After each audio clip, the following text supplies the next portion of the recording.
Imagine being trapped at the bottom of the world. No rescue, no escape, just ice, wind, and death closing in from every direction. In 1910, Captain Robert Falcon Scott led a British expedition to do what no human had ever done: reach the South Pole. 56 men sailed toward the most hostile place on Earth aboard a creaking wooden ship called Terra Nova. What they found was worse than any nightmare. Storms that could tear ships apart, cold that could freeze a man solid in minutes, darkness that lasted for months, and a race against rivals that would push them beyond the limits of human endurance. Some would make it home. Others would die in the ice, their frozen bodies not found for months. This is their true story. Every word happened, every struggle was real. How did these men face hell on Earth? And who survived to tell the tale? The Terra Nova groaned like a dying animal. It was December 1910, and the ship was battling through the Southern Ocean, the most violent waters on the planet. Waves the size of buildings crashed over the deck. Wind screamed through the rigging at 70 miles per hour. "She's taking on water," shouted Lieutenant Edward Evans, clinging to a rope as the ship pitched violently. Below deck, Chief Stoker William Lashley and his men worked frantically at the pumps. Seawater poured into the engine room faster than they could pump it out. The coal they needed for fuel was getting soaked. Useless. Captain Scott stood on the bridge, gripping the rail, his face grim. At 42 years old, this was his second attempt to conquer Antarctica. He had failed before. This time, he had brought scientists, photographers, ponies, dogs, and motor sledges, everything needed to beat the Norwegians to the South Pole. But first, they had to survive the ocean. "Captain, the pumps are losing," Evans reported, water streaming down his face. Scott's jaw tightened. "Keep pumping, we don't stop." For 48 hours straight, the men worked the pumps in shifts. No sleep. No rest. The ship rolled so violently that some were thrown across the deck. Photographer Herbert Ponting watched in horror as a wave swept across, carrying away bags of precious coal. Then came the sound every sailor dreads: a crash from below, screaming. Scott rushed down to find chaos in the stables. The 19 ponies they'd brought were in panic, kicking and thrashing as seawater flooded their stalls. 2 had already broken their legs. The dogs in their kennels were submerged, fighting to keep their heads above water. "Get the animals up, now!" Scott ordered. The men worked desperately, hauling terrified ponies up narrow stairs, dragging dog crates to higher ground. But it was too late for 2 ponies. They had to be shot, their bodies thrown overboard. Precious supplies, including fuel and food, were lost to the sea. On December 10th, the storm finally broke. The exhausted crew emerged on deck to see their first icebergs, massive floating mountains of blue and white, glittering in the pale Antarctic sun. It was beautiful, deadly beautiful. "There she is, lads," Scott said quietly, pointing south. "Antarctica." The men stared at the endless white continent ahead. Some felt awe, others felt dread. They sailed along the ice shelf for weeks, searching for a landing spot. The ice here was hundreds of feet thick, extending far out to sea. Finally, on January 4th, 1911, they found it: Cape Evans, a rocky beach on Ross Island. The work began immediately. They had to unload everything before winter came: 2.5 tons of supplies, the surviving ponies, 33 dogs, 3 motor sledges, and enough food for 2 years. The temperature was already dropping fast. They had maybe 6 weeks. The motor sledges were unloaded first. These were Scott's secret weapons, engine-powered sleds that could haul supplies across the ice faster than any animal. They cost a fortune. On the 3rd day, disaster struck again. As the men carefully lowered the 3rd motor sledge onto the ice, a chain snapped. The heavy machine plunged through a crack and disappeared into the black water below. "No!" Scott watched his expensive technology sink into the depths. 1/3 of his motorized advantage gone. But there was no time for despair. Winter was coming like a countdown to death. The men worked 20-hour days building their base, a prefabricated hut they'd brought in pieces. It was 50 feet long, with bunks along the walls and a central table. Not comfortable, but it would keep them alive through the polar winter when temperatures dropped to -50 degrees Fahrenheit. Around them, the Antarctic landscape was alien and terrifying. Seals lay on the ice like fat torpedoes. Penguins waddled past, curious and unafraid. In the distance, Mount Erebus, an active volcano, smoked against the sky. By mid-February, the hut was finished. The men had also established their first supply depot, 1-ton depot, 130 miles south, stocked with food and fuel for the polar journey. But they'd paid a price. Several men suffered frostbite during the depot-laying journeys. One pony died. Another had to be shot after falling into a crevasse, a hidden crack in the ice deep enough to swallow a man whole. Dr. Edward Wilson, Scott's closest friend and the expedition's doctor, treated frostbitten fingers and toes each night. Some men would lose parts of their extremities before this was over. "How many crevasses are out there?" asked Apsley Cherry Garrard, one of the youngest members, rubbing his frozen hands. Wilson looked toward the ice shelf. "Thousands, maybe millions, all hidden under snow. One wrong step." He didn't need to finish. On March 23rd, the sun set for the last time. It wouldn't rise again for 4 months. The long Antarctic winter had begun. 56 men were now trapped on a frozen island at the bottom of the world, surrounded by darkness, wind, and temperatures that could kill in minutes. Their ship, Terra Nova, had sailed north before getting trapped in ice. They were completely alone. Inside the hut, someone lit a lantern. "Well, gentlemen," Scott said, looking around at his men, "now we wait and we prepare." Outside, the wind began to howl.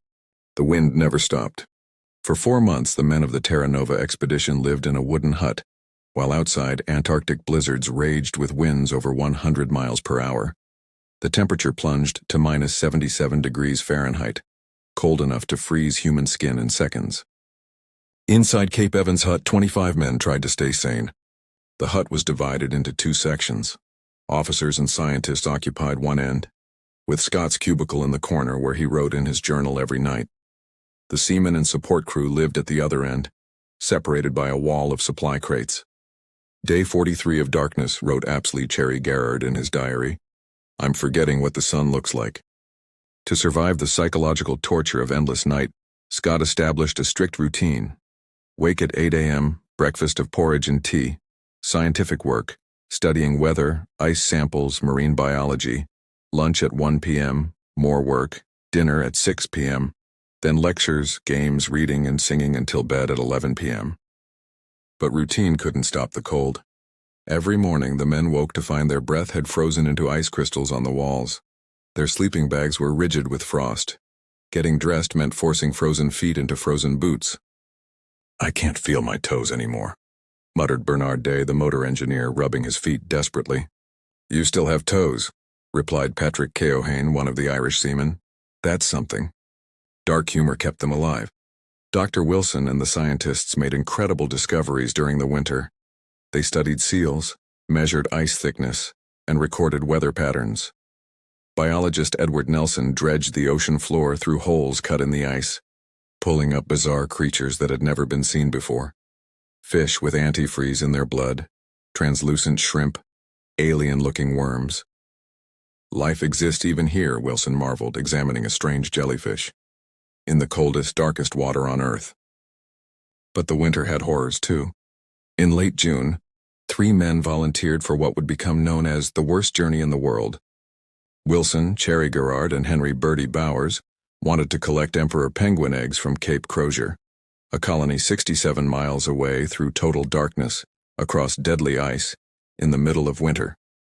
The emperor penguin was the only warm-blooded creature that bred in Antarctic winter, and Wilson believed studying their embryos could prove important evolutionary theories. Scott was reluctant but gave permission. On June 27th, the 3 men departed into the black void, hauling 2 sledges loaded with supplies. The temperature was minus 60 degrees. What happened to them was hell. They traveled only a few miles each day, unable to see crevasses or pressure ridges in the darkness. Their clothing froze solid. Their sleeping bags became ice coffins they had to thaw with body heat each night, a process that took hours and left them shivering violently. "My teeth won't stop chattering," Cherry Garrard wrote. His sleeping bag was so frozen it could stand up by itself. After 19 days of torture, they reached Cape Crozier. In the darkness, they could hear thousands of penguins calling. They built a small stone igloo for shelter. On their second night there, a hurricane-force blizzard struck. The wind tore the canvas roof off their igloo. Their tent was ripped away and vanished into the darkness. They huddled in the roofless stone structure for 2 days while the blizzard screamed over them, certain they would die. This is the end, Cherry Garrard thought, too cold to even shiver anymore. But on the 3rd day the wind stopped. And in the snow 50 yards away they found their tent, battered but intact. "Someone's looking after us," Bowers said quietly. They collected 5 penguin eggs, then began the nightmare journey back. By the time they stumbled into Cape Evans' hut on August 1st, they were barely human, blackened by frostbite, their clothes in frozen rags, their bodies skeletal. "My God," breathed Scott when he saw them. They had lost over 30 pounds each. Cherry Garrard's teeth were shattered from chattering. Wilson's face was blackened with frostbite. But they had survived the worst journey in the history of polar exploration.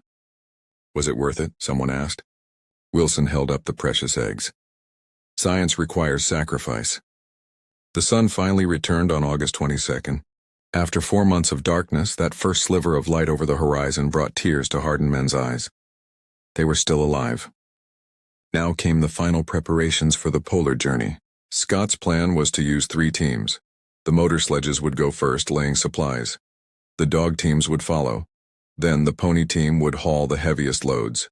Finally, the men would man-haul, drag sledges themselves, for the final push to the pole. But there was terrible news. A supply ship brought newspapers from civilization. Norwegian explorer Roald Amundsen, the greatest polar traveler alive, had secretly set up a base camp at the Bay of Whales, 60 miles closer to the pole than Scott. This wasn't just an expedition anymore, it was a race. "Amundsen has dogs, over 100 of them," Lieutenant Evans told Scott, "and his men are expert skiers." Scott's face hardened. The British expedition had fewer dogs, weakened ponies, and men who weren't skilled skiers. But they had something else: British determination and pride. "We'll beat him with science and hard work," Scott declared. Throughout September and October, teams laid supply depots across the ice shelf, caches of food and fuel positioned at intervals for the return journey. Everything depended on finding these depots. Miss one, and you'd starve. The ponies suffered terribly. The poor animals weren't suited for Antarctic conditions. Their hooves broke through snow crust. They sweated, then froze. One by one they died or had to be shot. By late October, only 10 ponies remained. On November 1st, 1911, the final push began. 16 men, 10 ponies, 2 dog teams, and 2 functioning motor sledges started south across the Ross ice shelf, a journey of over 800 miles to the pole and back. The motor sledges broke down after just 50 miles. The engines couldn't handle the extreme cold. Bernard Day and his mechanics were sent back to base, devastated. "So much for modern technology," muttered Petty Officer Edgar Evans. Now it was ponies, dogs, and human muscle. The men hauled heavy sledges up the Beardmore Glacier, a river of ice flowing down from the polar plateau, crisscrossed with deadly crevasses. The ponies floundered and fell. One by one they were shot and their meat cached for the return journey. By early December, all the ponies were dead. The dog teams turned back, their job done. Musher Cecil Mears took them back to base. They would survive. Now 12 men remained, hauling sledges up onto the polar plateau. At 10,000 feet elevation, the air was thin. The cold was beyond belief. Temperatures dropped to minus 40 degrees. The men hauled 200-pound sledges for 8 hours a day, their bodies burning thousands of calories they couldn't replace. "Keep moving," Scott urged, "and we're close now." On December 22nd at 87 degrees south, Scott made his final selection. Only 5 men would continue to the pole: Scott, Wilson, Bowers, Petty Officer Evans, and Captain Lawrence Oates, a cavalry officer with badly frostbitten feet. The other 7 men turned back north, dejected but following orders. The final 5 pushed south through blinding blizzards and pressure ridges. They were starving, exhausted, frostbitten. But they were British, and they would reach the pole. On January 16, 1912, they saw something in the distance. A black flag. "No," breathed Scott. As they got closer, the horrible truth became clear. A tent, dog tracks, ski marks. Amundsen had been here first. Lieutenant Henry Bertie Bowers saw it first. "Captain," he said quietly, pointing ahead, "a flag." The 5 men stopped pulling their sledge. For weeks they'd been hauling across the Antarctic plateau, starving and frozen, driven by one desperate hope, to be first to the South Pole. Now at 89 degrees south, just 60 miles from their goal, that hope died. The black flag fluttered in the wind, planted in the snow like a gravestone.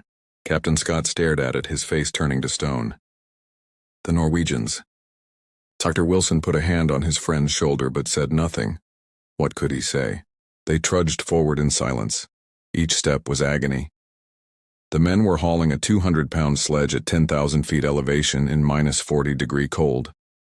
Their daily rations, biscuits, pemmican, butter, tea, and sugar, barely provided half the calories they burned. Captain Lawrence Oates limped badly. His feet, damaged by an old war wound, were showing signs of severe frostbite. Each step sent pain shooting up his legs, but the cavalry officer never complained. Petty Officer Edgar Evans, the strongest man in the group, was starting to slow down. At 6 feet tall and powerfully built, he'd always been the team's physical workhorse.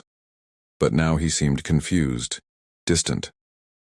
"Evans, are you all right?" Wilson asked. "Fine, sir," Evans muttered, but he wasn't fine.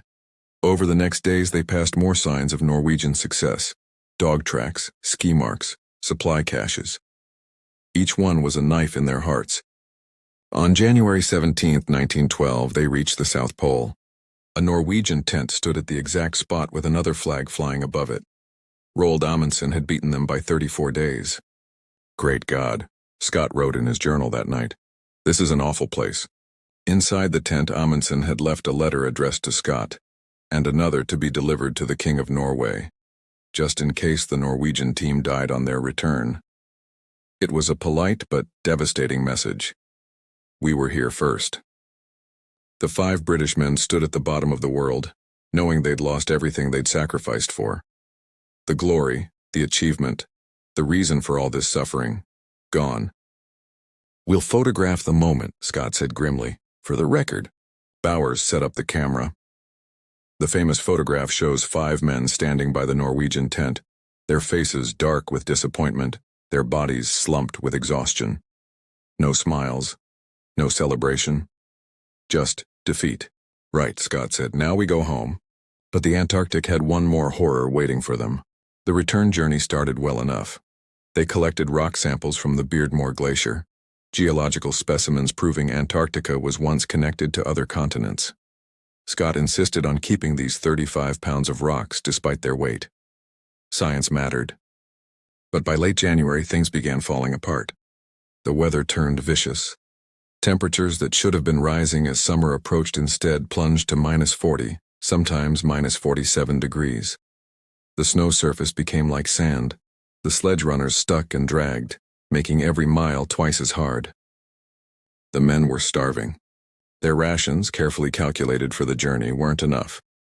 They were burning 5,000 to 6,000 calories daily, but only eating 3,500. Slowly, their bodies began consuming themselves. First fat, then muscle. Edgar Evans was deteriorating fastest. On February 4th, he cut his hand badly. In the extreme cold, the wound wouldn't heal.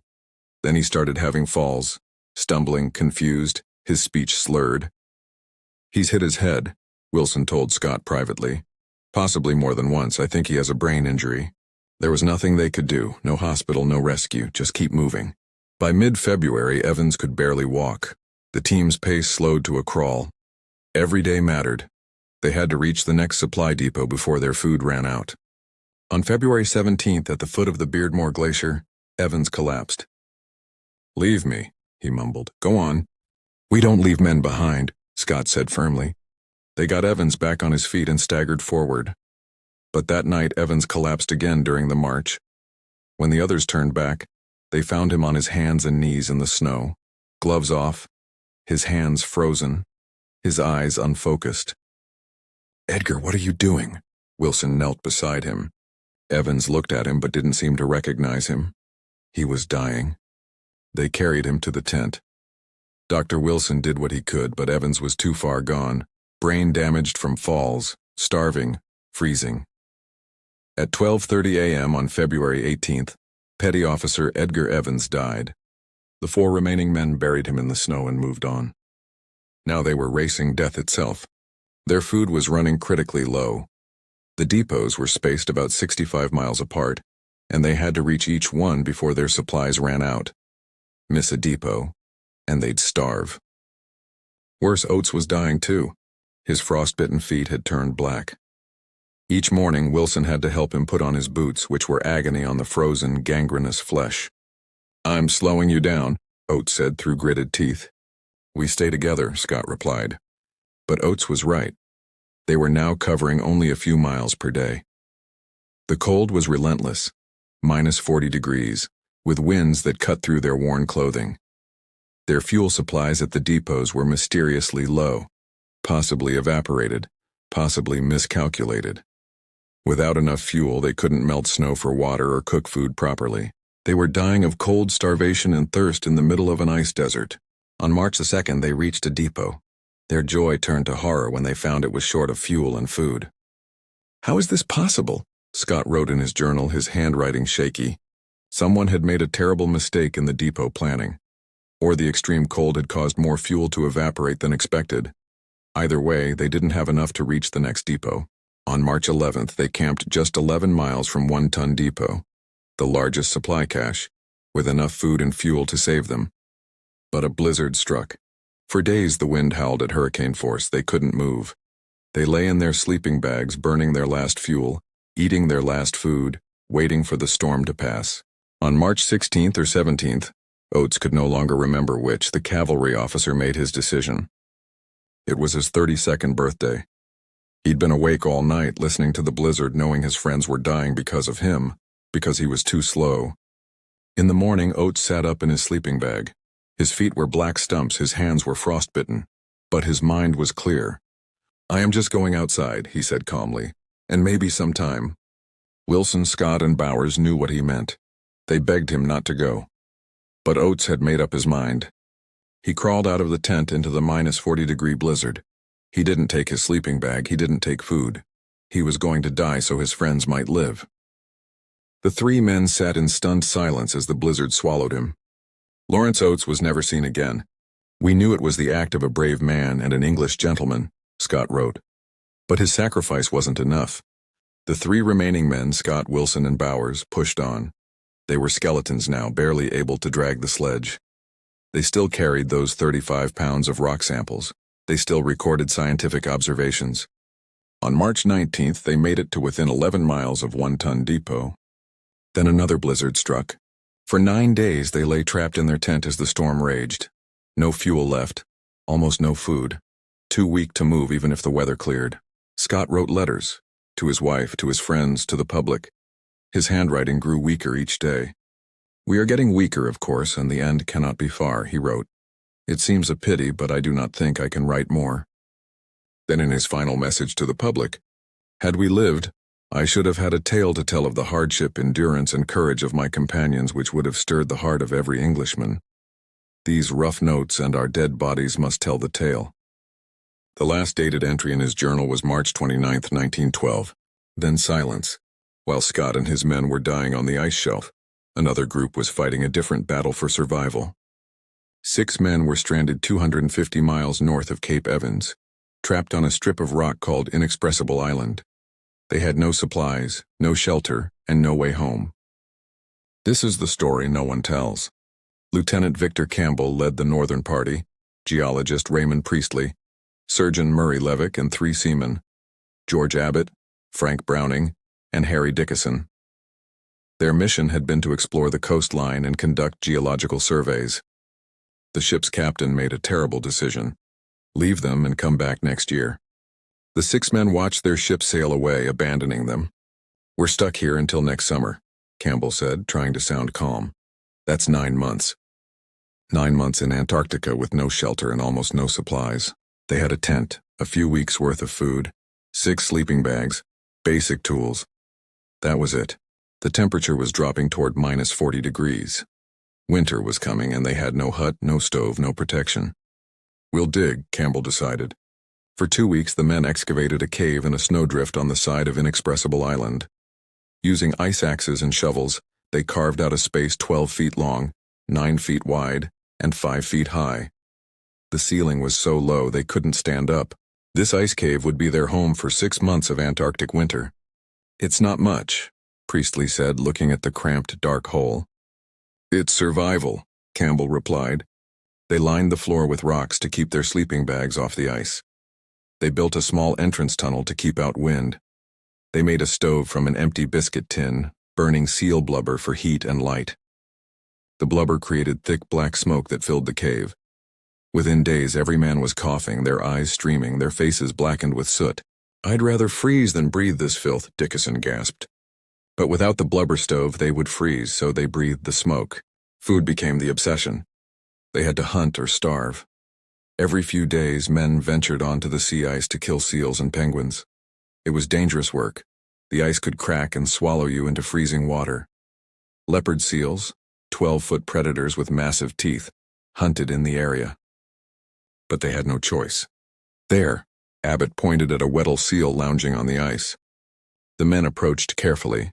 Seals were their lifeline. Meat for food, blubber for fuel, skin for boot repairs. They killed the animal with an ice axe, butchered it on the spot, and dragged the meat back to the cave. Fresh seal meat prevented scurvy, the vitamin C deficiency that had killed so many polar explorers. But eating seal every single day for months was torture. "I dream about bread," Levick said one night. "Fresh bread with butter." "I dream about bacon," Browning added. "I dream about anything that isn't seal," Priestley muttered. The blubber smoke made everything worse. It coated the walls with greasy soot. It soaked into their clothes, their sleeping bags, their hair. The men could barely see each other in the murky darkness.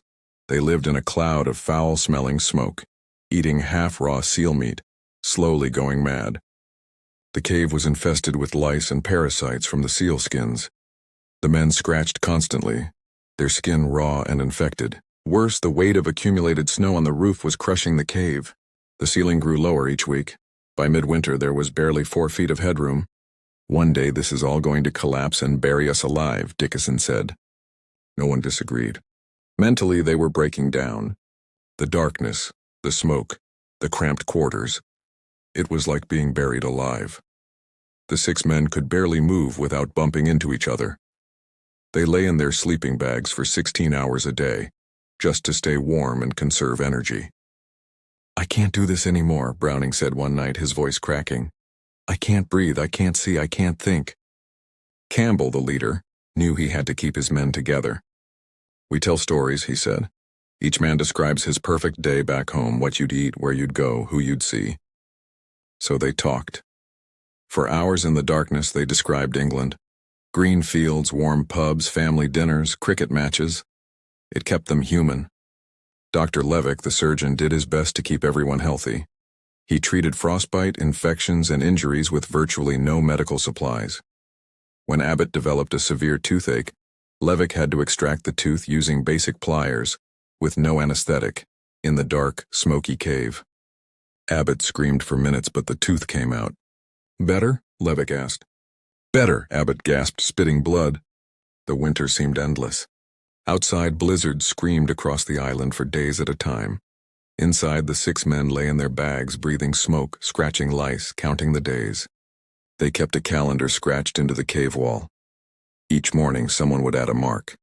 By August, there were hundreds of marks. "When the sun comes back, we walk," Campbell declared. In September, the sun finally returned. The men crawled out of their cave, blinking in the light. They looked like prehistoric creatures, gaunt, blackened with soot, their clothes in rags, their hair matted with grease. But they were alive. Now came the most dangerous part, the 250-mile trek back to Cape Evans. They had no sledge, so they made one from driftwood and rope. They had almost no food, so they would have to hunt seals along the way. The sea ice was breaking up, making travel deadly. "If we stay here, we die," Campbell said simply. "So we walk." On September 30th, 1912, the 6 men left Inexpressible Island. The journey was a nightmare. The ice was unstable, cracking beneath their feet. They fell through several times, soaking their clothes, which then froze solid. They killed seals when they could find them, eating the meat raw because they had no fuel for cooking. They navigated by dead reckoning, using a compass and their memory of the coast. One wrong turn could send them into a crevasse field, or onto ice that would break and drown them. For weeks they staggered south, growing weaker each day.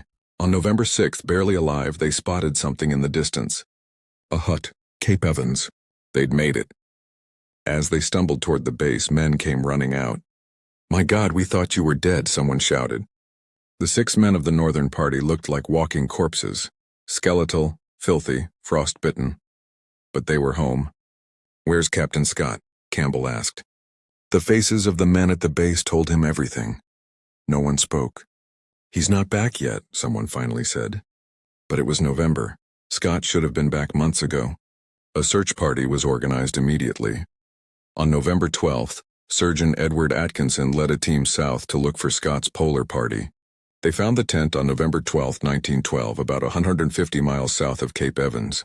Inside were 3 frozen bodies. Scott was in his sleeping bag, his arm stretched across Wilson as if trying to comfort his friend. Bowers was curled on the other side. All 3 had died together, probably in late March. Scott's journals were there, a complete record of everything that happened. His final letters were there too, addressed to the outside world. The search party read Scott's last message, tears freezing on their faces. "We took risks, we knew we took them. Things have come out against us and therefore we have no cause for complaint. We are weak, writing is difficult, but for my own sake I do not regret this journey. The causes of the disaster are not due to faulty organization, but to misfortune. I do not think human beings ever came through such a month as we have come through." They found the 35 pounds of geological specimens still on the sledge. Scott had kept them to the end. The search party built a cairn of snow over the tent, a tomb for 3 heroes. They placed a cross on top with a simple inscription: "To strive, to seek, to find, and not to yield." Then they walked back to base in silence. The Terra Nova arrived back at Cape Evans in January 1913 to bring the survivors home. Of the 56 men who had sailed south in 1910, 41 were still alive. 15 others had survived because they'd been reassigned or left early. But 5 men were dead: Scott, Wilson, Bowers, Oates, and Evans. The returning expedition members brought Scott's journals and letters back to England. When they were published, the world was stunned. These weren't the writings of a fool or a failure. They were the observations of a scientist and the reflections of a man who understood what he'd achieved and lost. "Had we lived, I should have had a tale to tell," Scott had written. And what a tale it was. The British public mourned Scott as a tragic hero. Memorials were built, statues erected. The men who died became symbols of British courage and sacrifice. But the real heroes, the ones who survived, they told a different story. The 6 men of the Northern Party, Campbell, Priestley, Levick, Abbott, Browning, and Dickinson, had endured 6 months in an ice cave smaller than most people's bathrooms. They'd survived on seal meat and willpower. Raymond Priestley, the geologist, later said, "For scientific discovery, give me Scott. For speed and efficiency of travel, give me Amundsen. But when you are in a hopeless situation, when there seems to be no way out, get on your knees and pray for Shackleton." But he could have added, "For endurance under impossible conditions, remember the Northern Party." Apsley Cherry Garrard, who survived the worst journey in the world to Cape Crozier, spent the rest of his life haunted by questions. He'd been part of the search party. He'd been at One Ton Depot, just 11 miles from where Scott, Wilson, and Bowers died. Could he have saved them? Should he have pushed further south? "I'll carry that question to my grave," Cherry Garrard wrote in his book The Worst Journey in the World, published in 1922. The book became one of the greatest survival narratives ever written, a brutally honest account of suffering, failure, and endurance in Antarctica.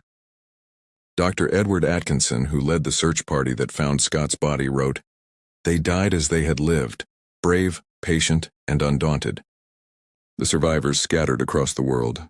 Some, like Lieutenant Edward Evans, had successful naval careers. Evans later became an admiral and was made Baron Montauvan's. Others, like Frank Debenham and Thomas Griffith Taylor, became distinguished scientists, founding the Scott Polar Research Institute at Cambridge University to ensure their fallen comrades' scientific work wasn't forgotten. The 35 pounds of rock samples Scott's team had hauled to their deaths proved Antarctica was once part of the supercontinent Gondwana, connected to South America, Africa, and Australia. The fossils they collected showed prehistoric plants had once grown there. They died for science, and science remembered. But what about Amundsen, the winner? Roald Amundsen reached the South Pole first and returned safely with all his men. His expedition was a masterpiece of planning. He used dogs instead of ponies, had expert skiers, packed lighter, and took a shorter route. Yet history remembers Scott more than Amundsen. Why? Because humans connect with struggle, sacrifice, and tragedy. Scott's story reminds us that courage isn't about winning. It's about pushing forward even when everything goes wrong. "We did not come here to survive," Dr. Wilson had written. "We came here to achieve." The lessons from Terra Nova changed polar exploration forever. Future expeditions learned from Scott's mistakes. Dogs were better than ponies. Lighter loads moved faster. Adequate rations were critical, and luck mattered as much as planning. When Ernest Shackleton's Endurance expedition got trapped in ice in 1915, every man survived because Shackleton had learned from Scott's errors. The Terra Nova hut at Cape Evans still stands today, preserved in the Antarctic cold. Visitors can see the bunks where men slept, the table where they ate, the dark room where Herbert Ponting developed his photographs. Those photographs survived too. Haunting images of men about to die, of landscapes that could kill, of the last expedition from the heroic age of polar exploration. In the 1950s, scientists returned to Antarctica with modern equipment. They found that Scott had been incredibly unlucky with weather.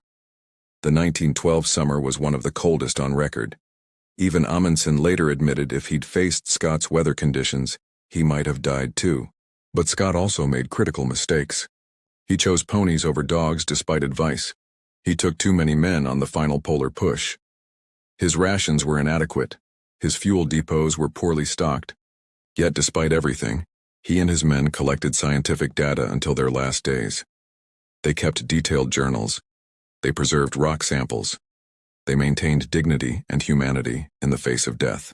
The message to the public that Scott wrote in his final days became one of history's most powerful statements. "I do not regret this journey, which has shown that Englishmen can endure hardships, help one another, and meet death with as great a fortitude as ever in the past." Today, Antarctica is protected by international treaty. The continent belongs to no nation. It's dedicated to science and peace. Researchers live in modern bases with heating, internet, and supply flights. But they still face the same brutal cold, the same isolation, the same psychological challenges. And when storms trap them inside for days, they read about Scott's expedition and the Northern Party's ice cave. They remember that humans survived here with nothing but wool clothing and raw willpower. The bodies of Scott, Wilson, and Bowers remain buried under the Ross ice shelf, slowly moving toward the ocean as the ice flows north. In another few centuries, their tomb will calve off as an iceberg and drift into the Southern Ocean. Lawrence Oates's body was never found. He walked into the blizzard and became part of Antarctica itself. Edgar Evans lies buried under snow and ice at the foot of the Beardmore Glacier. But their story lives on. Every person who faces impossible odds, who keeps going when hope is gone, who chooses duty over survival, they're following in the footsteps of Scott's Polar Party. The Terra Nova expedition wasn't a success. They lost the race. They died in the ice. But they proved something more important than victory. They proved that humans can face hell itself with courage, maintain humanity under inhuman conditions, and choose meaning over survival. "We are showing that Englishmen can still die with a bold spirit," Scott wrote in his final hours. But his message transcended nationality. His expedition showed that humans, any humans, can endure unimaginable hardship and still maintain dignity, scientific curiosity, and care for each other. The men who survived carried that message home. The men who died left it frozen in their journals. And a century later, we're still reading their words, still inspired by their courage, still learning from their mistakes. Antarctica broke them, but it couldn't break their spirit. That's the real story of the Terra Nova expedition. Not victory or defeat, but the unbreakable human will to strive, to seek, to find, and never to yield.